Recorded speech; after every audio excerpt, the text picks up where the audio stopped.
इस तस्वीर को जरा एक बार गौर से देखिए। इस तस्वीर में एक दूल्हा दुल्हन बैठे हैं। दूल्हे का नाम आरिश है और दुल्हन का रहीमा। दोनों की शादी को अभी 3 महीने का ही वक्त गुजरा है। पहली नजर में आपको ये जोड़ी बेहद खूबसूरत लग रही होगी, लेकिन इस खूबसूरत तस्वीर के पीछे की जो काली कहानी है, उसे सुनने के बाद आपका भी दिल दहल उठेगा। दरअसल दूल्हा बना आरिश अब इस दुनिया में नहीं है। इस दुनिया में न होने की वजह बनी है उसी के बगल में बैठी खूबसूरत दुल्हन रहीमा।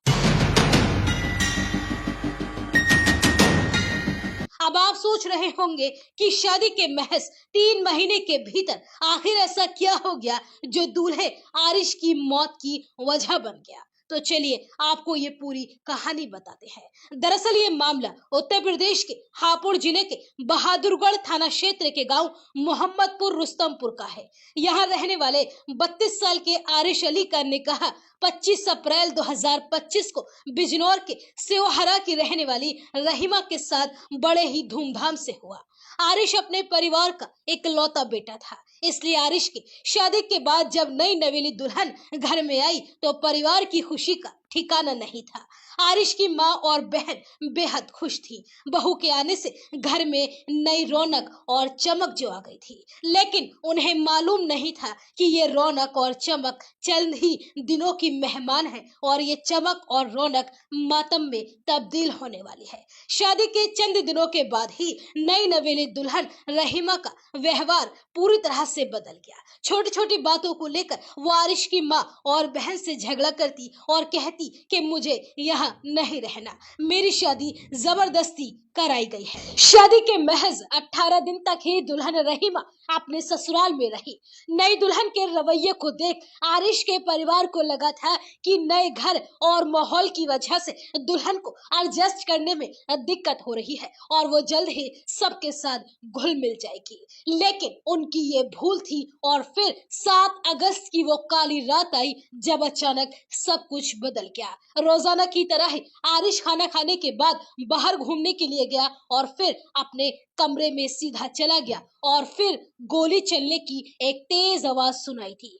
गोली की आवाज सुनकर परिवार और आसपास के लोग तेजी से दौड़कर आरिश के कमरे में पहुंचे और कमरे का मंजर देखकर सभी लोग सहम उठे। आरिश के परिवार की चीख निकल गई क्योंकि आरिश की खून से लथपथ लाश उसके बेड पर पड़ी थी और पास में खड़ी थी उसकी नई नवेली दुल्हन रहीमा।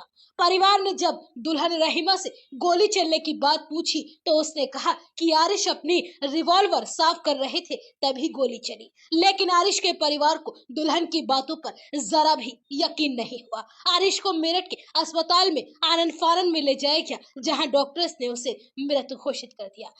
मामले की सूचना पुलिस को दी गई, लेकिन पुलिस पूरे मामले की गहनता से जांच की जगह इस मामले को हादसा करार देती है, जबकि आरिश का परिवार चीख चीख कर कहता रहा कि आरिश की कातिल उसकी दुल्हन रहीमा है, लेकिन पुलिस ने दुल्हन के खिलाफ कोई ठोस कार्यवाही नहीं की, जिसके बाद आरिश का पूरा परिवार आसपास के गाँव के लोग आरिश को इंसाफ दिलाने के लिए खड़े हो गए। आरिश को इंसाफ दिलाने के लिए परिवार ने प्रदर्शन किए, जिसके बाद आखिरकार पुलिस ने आरिश की मां की तहरीर पर इस घटना के 10 दिन के बाद हत्या की धारा में मुकदमा दर्ज किया, लेकिन बहू को पूछताछ के बाद छोड़ दिया गया, जिसके बाद वह फरार हो गए। इस मामले में आरिश की मां फलकनाज ने बताया कि मेरे इकलौते बेटे आरिश का निकाह रहीमा से हुआ था, लेकिन रहीमा इस निकाह से कतई खुश दिखाई नहीं दे रही थी। वह आरिश और मेरी बेटी से झगड़ा करती रहती थी। रिश्तेदारों और गांव वालों के समझाने पर तलाक और हिस्सा मांगा करती थी। आरिश की मां फलकनाज का आरोप है कि मेरे बेटे की हत्या मेरी बहू रहीमा ने की है। इस मामले में मैंने 3 बार बहादुरगढ़ थाने में तहरीर दी, लेकिन मेरे बेटे की हत्या का मुकदमा नहीं लिखा गया। इसके बाद एसपी साहब से शिकायत की, तब हमारा मुकदमा 18 अगस्त को लिखा गया, लेकिन इंस्पेक्टर मनोज बालियान ने बहू से पूछताछ करके उसे छोड़ दिया, जिसके बाद से वह अब फरार है। बहू के खिलाफ पुलिस कार्यवाही नहीं कर रही है। वहीं रहीमा की गिरफ्तारी न होने से परिजनों सहित गांव के लोगों द्वारा काफी नाराजगी देखी जा रही है। हजारों की संख्या में गांव के लोगों ने मृतक आरिश के घर पर एकजुट होकर कब्रिस्तान तक कैंडल मार्च निकाला और रहीमा को गिरफ्तार कर मृतक आरिश को न्याय दिलाने की गुहार लगाते हुए पोस्टर भी ले जाते हुए दिखाई दिए। वहीं इस पूरे मामले में सीओ गढ़मुक्तेश्वर वरुण मिश्रा ने फोन पर जानकारी देते हुए बताया कि घटना के संबंध में मिली तहरीर के आधार पर मुकदमा दर्ज कर लिया गया है। आरोपी की जांच कराई जा रही है। मृतक की पत्नी से भी पूछताछ की गई है। साक्ष्यों के आधार पर जांच चल रही है और जल्द ही इस पूरे मामले का खुलासा कर दिया जाएगा। वहीं इस पूरे हत्याकांड के बाद आरिश के परिवार में मातम पसरा हुआ है और परिवार इकलौते बेटे के लिए लगातार इंसाफ की मांग कर रहा है।